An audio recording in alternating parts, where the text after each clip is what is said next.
Recently, I posted a lesson, a video that was seemingly quite controversial, and yes, I'll admit it, I wasn't very careful with the title. It was a video about how native British English speakers sometimes don't follow the grammar rules you see in textbooks. Now, my intention wasn't to say that grammar doesn't matter, not at all. It was to actually help people stop being so afraid of speaking. Because even native speakers make mistakes every single day. But of course, the internet did what the internet does, and a few people got very passionate about defending grammar, which is ironic because I love grammar. So today, let's talk about what I actually meant, and let's clear up any confusion, because when it comes to grammar, there are two different approaches. There's prescriptive grammar and descriptive grammar, and understanding the difference might completely change how you feel about your English. And if you want to learn even more about this lesson, there is a free PDF that you can download in the description below. Hello, you wonderful people, and welcome to English Right Now. Now, before we go further, I want to give you a bit of context about me. My name is Roy, and I'm a British English teacher. In fact, this channel is called British English Teacher Roy, and I've been teaching English for nearly 15 years. In fact, I think it's getting closer to 16 years. I love the number 16. People keep reminding me. But I've taught in some of the most prestigious schools in London, Cambridge, and I've worked with BBC Learning English, and I've trained hundreds of teachers and professionals to master both spoken and written English. So trust me, I love grammar. I love grammar. Look at that little heart. And I know the rules inside out, but I also know that language isn't a museum piece. It's alive. It evolves. I love to think of language as a kind of living thing. Someone once asked me what English could sound like in the future, or could English ever die? And I think it's a fascinating topic. And while we can never be sure what it's going to sound like in 50, 100 years, 200 years, it's really fun to guess. But the truth is, it will change. English will change, and maybe that's a cool topic for another lesson. But this is the thing as well, I will say. English isn't my language. It's our language. Sure, among many others, there's American English, Irish, Australian, Scottish, British versions of English, each as valid and wonderful as the other. And I am only here to teach you my perspective. But going back to grammar, how we speak isn't always how we write. So in this lesson, we're going to focus on something called linguistic prescription and linguistic description. We'll go into more detail a little bit later on, but let's give you a little basic idea of what these two things are, these complicated terms. So first of all, we have prescriptive linguistics. Prescriptive linguistics revolves around establishing rules that define publicly preferred usage of a language. It includes things like spelling, pronunciation, vocabulary, grammar, so on, so on. In other words, prescriptive linguistics sets and enforces rules that produce a standard version of the language. Basically, it says how you should speak, and it says there is a correct way of speaking and an incorrect way to use the language. But that correct way of speaking may be based on a certain society or a certain sector of society. Descriptive linguistics, on the other hand, is the work of kind of objectively looking at, analysing, and describing how language is actually used. In other words, it looks at how people, or sections of people, actually speak, or how they did in the past. And the truth is, both prescriptive and descriptive approaches to grammar are very important. In some ways, they actually need each other. But let's go first of all into descriptive grammar. Descriptive grammar is what you hear in real life. The grammar that people actually use when they speak. For example, you might not like this, somebody may say, "Me and my friend went out." A textbook might say, that is completely wrong. But if you walk around Britain, you're gonna hear it. From time to time, you will hear people say, "Me and my mate went out." Or you may hear some people say, "There's lots of people here." Technically, I mean, it should be, there are lots of people here. We should use that plural, there are. But in spoken English, theirs just feels a bit more, well, feels a bit more natural for some people. So you will hear a lot of people say, there's a lot of people here. That may annoy you as well, and you're well within your right to feel annoyed by that. And another example, my father is from the Midlands of England, and people in the Midlands of England would say me dad instead of my dad. My father also says it don't matter instead of it doesn't matter. Now, let's go back to descriptive grammar. Descriptive grammar acknowledges that language changes, it evolves, and it varies depending on culture, geography, and also personal preferences. Maybe people just like saying, there's a lot of people here. In other words, descriptive grammar takes into account some regional differences and preferences and other factors which can change or evolve the language. Well, I will also say some descriptive linguists may find prescriptive grammar too controlled, a bit too stuffy, or even only representative of a certain section of society, which they may feel is unfairly biased. Personally, you may not like ain't. You can hate it all you want, but it does exist. It's out there. I don't use it.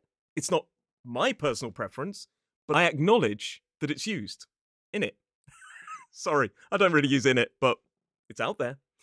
Descriptive grammar, it doesn't judge. It simply describes the patterns that already exist in real communication.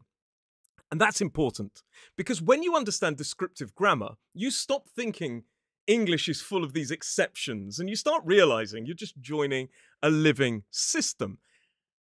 If you think that's cool, well, me too. I did it again, me too. And I do use me too. Sorry if that annoyed you. But now let's talk about prescriptive grammar. Now, just said about descriptive grammar, real words, the English we really speak, it doesn't mean that we throw the rule book out of the window. It doesn't mean that we burn grammar books. Prescriptive grammar, the traditional grammar that you learn at school, is still essential. It gives us structure. It gives us a shared standard for writing essays, passing exams, or even working or talking or speaking or existing in more formal environments. It's what allows an academic in London, a journalist in New York, and a student in Tokyo to all understand each other very clearly. And in fact, academics and journalists and teachers in, say, for example, private schools, which we sometimes refer to as public schools, will often use prescriptive linguistics. So think of prescriptive grammar as a kind of the architecture of English. It's the framework that keeps everything stable. But descriptive grammar is kind of the interior design. It's how people actually live inside that structure. I think that's quite a cool little analogy. You need both the stable architecture and the cool interior design to make the house feel like home. I'll give you a couple of examples of prescriptive grammar. He and I went to the shop. She doesn't like it. And at this point, by the way, I will also say that a prescriptivist approach may be insistent that we never split infinitives, that we should avoid split infinitives. But that means that Star Trek is wrong. So Star Trek says to boldly go, where we should say, according to prescription, to go boldly. So if you like Star Trek and you believe in prescriptivist approach, well, then you now have a confrontation. So to summarize, prescriptive grammar, it believes in the strict following of traditional rules and norms, and it focuses basically on teaching you how language should be used according to established standards and rules, whereas descriptive grammar studies language as it is actually used by speakers, and it doesn't judge forms or structure based on correctness, but it just merely observes and reports back how language naturally evolves in different contexts and communities. I'll give you a couple of examples. A prescriptive approach, he and I went to the shop. Descriptive, me and my mate went to the shop. You might not like it, but it does get used. Some people may say, she don't like it, instead of she doesn't like it. Or they may say, I ain't got no time, which technically is a double negative, instead of the more grammatically correct, according to prescriptive grammar, I don't have any time. And like I've said, both prescriptive grammar and descriptive grammar are essential. They're really important. They are both really important to understand. And that's one of the things I need to really emphasize. you need to know when to use each one. We use prescriptive grammar for formal writing, things like academic essays, essays in general, business emails, or some kind of official reports. And we're also going to use it more in formal situations. But we will use descriptive grammar in the kind of chilled out, informal settings like a chat, a conversation, personal writing, texting, and even dialogue. Just imagine descriptive grammar is something you might use down the pub, at the bus stop, or even when you meet a mate at the shop. And I will also say, don't be afraid of flexibility. Language is constantly changing. It's constantly evolving. Just because something isn't in the grammar book, it doesn't necessarily mean it's wrong. It might not sound pleasant, it might not be your personal preference, but you need to stay aware of how language changes and adopts new terms or expressions when appropriate. Language is all about context. We naturally change how we speak depending on who we're talking to. If I'm teaching at an English school in Cambridge, I'll say, my students and I discussed the topic yesterday. That is grammatically perfect. But if I'm chatting with a friend in the pub, I might say, yeah, me and my students talked about it yesterday. If you approach language with linguistic prescription, the second way, the way I spoke down the pub, is wrong. However, and to be honest, speaking like that, saying, yeah, me and my students, that would be wrong in exams, in business emails, and so on. That would be wrong. However, the way I said me and my students does get used. But what I will say is there are rules. There are grammatical rules, and you must use those rules in certain situations, but we can be a bit more liberal, a bit more forgiving with those rules in informal situations. You shouldn't be preoccupied when you are in more informal environments. When you're down the pub, you don't need to worry about object pronouns, subject pronouns. You don't need to worry as much about these things. Of course, there are certain ways that you still need to be understandable, but it's less restrictive in an informal environment. If you don't like that, don't go to the pub, because that's what you're going to hear. You're going to hear a more liberal approach to grammar rules. And you will, of course, find people who speak using those rules and don't like to venture outside of those rules. But for some people, that could sound a little bit overly formal in informal situations. And likewise, you shouldn't really go to formal situations or write business emails using that informal usage of language or that liberal approach to language. And when you learn how to move effortlessly between formal and informal English, that is when you become truly fluent. So if you've ever felt anxious about mistakes, please give yourself some grace. Even native speakers make mistakes, but we also break grammar rules constantly in certain situations. Not because we don't know them, but because spoken English follows rhythm, emotion, and flow, not punctuation marks. In a certain situation, if somebody says, I like chocolate, I might also say, so do I. But down the pub, I might just say, yeah, me too. It depends where I am. The goal isn't to speak perfectly adhering to a set selection of rules. It's to speak authentically, to know the rules, to know when to use them, and when to also bend them with awareness. And that's what confidence sounds like. And I will also say this, I'll tell you how I see my own role in the world of teaching English. I think it is vital for students, for people to be aware of what's really out there and how it's really used.